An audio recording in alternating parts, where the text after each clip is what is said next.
હા મિત્રો, તો જો હવે હું રોડેથી લઈ અને હવે જો નિશાળે લઈ આવ્યા છે. જો નિશાળ જુઓ, આ અમારા ગામની નિશાળ છે. અને જો હવે આ ભેહુંને બધાને નિશાળે આજે નામ બધાને ચડાવી દેવું છે. જો બધાને એકને ચડાવી દેવું. સાહેબને હું બધાને દાખલા લઈ આવું ઘરેથી, હું બધાને નામ ચડાવી દો.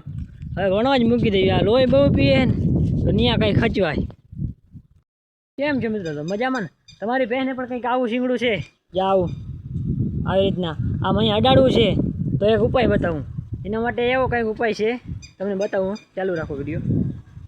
આ શીંગડું તમે જુઓ, અહીંથી આવી રીતના આમ હે અહીંયા અડાડવું. આમ આ કંઈ ઉપાય હોય? કાંઈ નથી ભાઈ. મારી બહેને નથી અડતું, તમારે શું અડે? ઉપર ઇન્દ્ર, નીચે ખાંડના મિલવાળા. આ માલધારીને બે પાંડે તો નહીં જ દવા દઈએ. ઓલો વરસ તો નથી, અને આ ખાંડના ભાવમાં કાયમ વધારા કરે. 2350. પરવા અમારા આ કોરના બધા ખેડૂત શું કહેતા હતા કે હવે કંઈક ખરાર દે ને તો કંઈક હાથે હાથ નીકળે. તો પરવા તો ભગવાને બહુ ખરાર ઓછા દીધા હતા. વરસાદ બહુ નામી થયો હતો, પણ એનો જવાબ અવાર દીધો. નકરું ખરાર જ દઈ દીધી. હવે કે હાથે હાડી કાઢ્યા જ રાખો તમે. એવું વેચવા નથી દેતા.